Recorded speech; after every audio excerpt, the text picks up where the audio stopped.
Hi friends, आज हम discuss करेंगे एक बहुत ही बेसिक सा कॉन्सेप्ट रिगार्डिंग अकाउंट्स। आज का लेक्चर एक प्योरली इंफॉर्मेटिव लेक्चर है जिसमें हम लोग कुछ एक्स्ट्रा एडिशनल नॉलेज लेने वाले हैं। वो नॉलेज है विथ रिस्पेक्ट टू अकाउंट्स।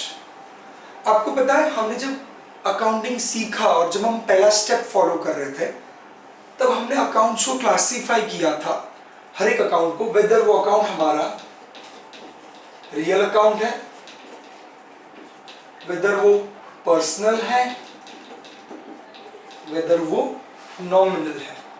तो वो इस प्रकार रहा था कि हमने जब जब अकाउंटिंग कर रहे थे हमने हर एक ट्रांजैक्शन के अंदर से दो एस्पेक्ट्स निकाल के उनको रिप्रेजेंट किया दो डिफरेंट अकाउंट से, और उन दो अकाउंट्स को हमने क्लासीफाई किया वेदर उनमें से जो भी अकाउंट है वो रियल है, पर्सनल है, नॉमिनल है।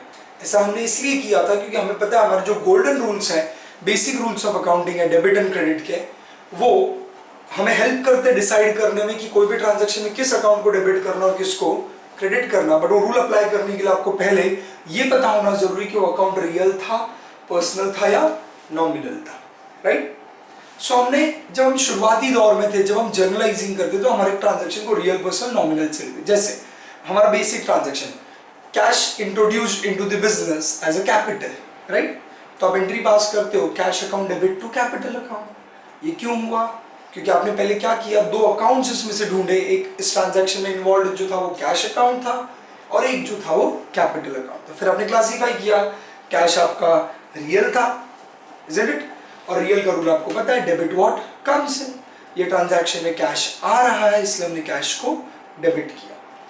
सामने ऑपोजिट आपको पता है कैपिटल अकाउंट पर्सनल है, और पर्सनल का आपको रूल पता था, क्रेडिट द गिवर। ओनर हमें पैसे दे रहा था, फर्म को, बिजनेस को पैसे दे रहा था, तो ओनर कौन था? गिवर था। इसलिए ओनर का जो पर्सनल अकाउंट है, कैपिटल अकाउंट है, वो हमने क्रेडिट किया। ये हो गई बेसिक वाली पार्ट, राइट, की बात हो गई। अब हम आगे बढ़ते हैं और हमने देखा है कि जब हम फाइनल अकाउंट्स में आए तो देखो हम कितने मतलबी थे। हमने पहले उसी अकाउंट्स को देखा कि वो रियल है, पर्सनल है, नॉमिनल है। अब हम पलट गए, अब हम उसी अकाउंट को देख रहे हैं वेदर वो हमारा असेट है, वेदर वो हमारे लिए लायबिलिटी है, वेदर वो हमारे लिए इनकम है, वेदर वो हमारे लिए एक्सपेंस है। तो हमने उन्हीं अकाउंट्स को जिनको पहले रियल, पर्सनल, नॉमिनल में क्लासीफाई किया था, अब उन्हीं अकाउंट्स को हम किस में क्लासीफाई कर रहे हैं? Assets, liabilities, incomes and expenses में, राइट। अब होता ये है कि जब हम इनको इस तरीके से क्लासीफाई कर रहे हैं, हो ये गया पहले ऐसा अब ऐसा, ये हम पलट गए। पर अब हम आज डिस्कस कर रहे हैं कि इनके बीच में आखिर ऐसा क्या रिलेशन है। बात तो उन्हीं अकाउंट्स की चल रही है। तो today we are going to study, we are going to learn the relationship between both the classification of accounts. जैसे आपको पता है आपके जितने भी रियल अकाउंट है, plant account, machinery account, furniture account, real में सारे आते थे, याद है? टैंजिबल, इंटैंजिबल, इंटैंजिबल में पेटेंट, ट्रेडमार्क, ये सारे रियल अकाउंट जो होते हैं हमेशा आपके क्या रहेंगे? असेट्स रहेंगे, राइट। जब मैं पर्सनल की बात करता हूँ तो पर्सनल में लोगों, इंसानों के अकाउंट होते थे। पर्सनल में भी आपको पता है नेचुरल पर्सन होते थे, आर्टिफिशियल थे और रिप्रेजेंटेटिव। जो पर्सनल अकाउंट्स है ना, ये पर्सनल अकाउंट या तो लायबिलिटीज होंगी या तो असेट्स होंगे। रीजन क्या है इसके पीछे का?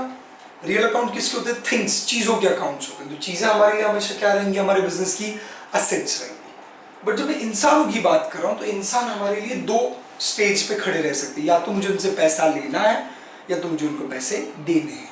तो अगर किसी इंसान को मुझे पैसे देने हैं तो वो मेरी लायबिलिटी है, बट अगर किसी इंसान से मुझे पैसे लेने हैं तो वो मेरा असेट बन जाता है। इसलिए पर्सनल अकाउंट में भी या either it will be an asset for you और a liability. It depends whether you want, means whether your amount is receivable or amount is payable to that person. अगर मैं बात करूं नॉमिनल, ये सबसे सिंपल है, इन्होंने आपको कभी परेशान नहीं किया हुआ है। नॉमिनल अकाउंट्स में आपको पता है दोनों अकाउंट्स आते हैं, कौन से? Income and expense. So this is a very crucial relationship जो समझना, जो बुक्स में इतना इजीली नहीं दिया रहता है, जो आपको समझना, ये एक एनालिसिस से आपको अंडरस्टैंड करना होता है। फाइन, या थैंक यू सो मच।